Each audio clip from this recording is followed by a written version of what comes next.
ჯერჯერობით თამაში არ გაგრძელებულა, ძირითადად მოედნის 2016 წელს და დიკ შუშტერმა მოახერხა იმ სეზონის შესრულებას.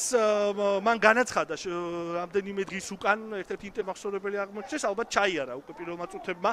შეგვიძლია ამის თქმა, მე 18 წუთი მიმდინარეობს ახლა ზუსტად თუ ვიტყვით და აქედან ეროვნულმა ლიგამ არაერთხელ აჩვენა, რომ ფავორიტის დასახელება ძალიან უმადური საქმეა და ძალიან ხშირ შემთხვევებში იგივე ქვედა პოზიციებზე მყოფი გუნდებია. ვთქვათ, რომ გუნდები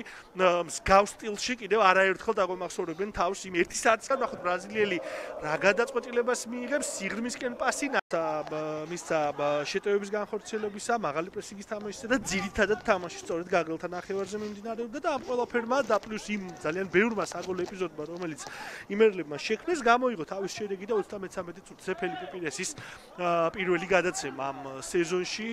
და ქუთაისათა ზოგადად პირველი აგრელები არიან ახლა ძალიან აქტიურ შეტევაში, ჩაწოდება საჯარიმოში, ნადარეიშვილის შორიდან ამზადებს დარტყმას, ბიძინაშვილი თამაშობს კარგად, კიდევ ერთი და გამოტანა საფეხბურთო ზონიდან გიგაურმა ითამაშა ჩაჭრაზე ძალიან კარგად და საკმაოდ ბევრნი არიან ქუთაისელების შეტევაში, თუმცა ნადარეიშვილმა ითამაშა ბრწყინვალედ ამ ეპიზოდში 2 მეტოქის გარემოცვაში რჩება 30 ნომერი, მაგრამ ახერხებს ბურთის შენარჩუნებას, საოცარი ეპიზოდი შექმნა აქ ნადარეიშვილმა ურთულეს მოცემულობაში, ჯერ იყო და გადაცემა ჩაჭრა და ბურთი მოიპოვა და მერე შეინარჩუნა, რაც ალბათ კიდევ უფრო რთული იყო, რადგან 2 მეტოქე ცდილობდა მისთვის ბურთის ართმევას.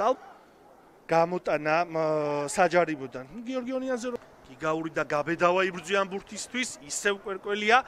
ნადარეიშვილი პირველ 45 წუთში გატანილი ქუთაისი გმავენ ამ დარჩენილ წუთებს. გაგრელთა აქტიური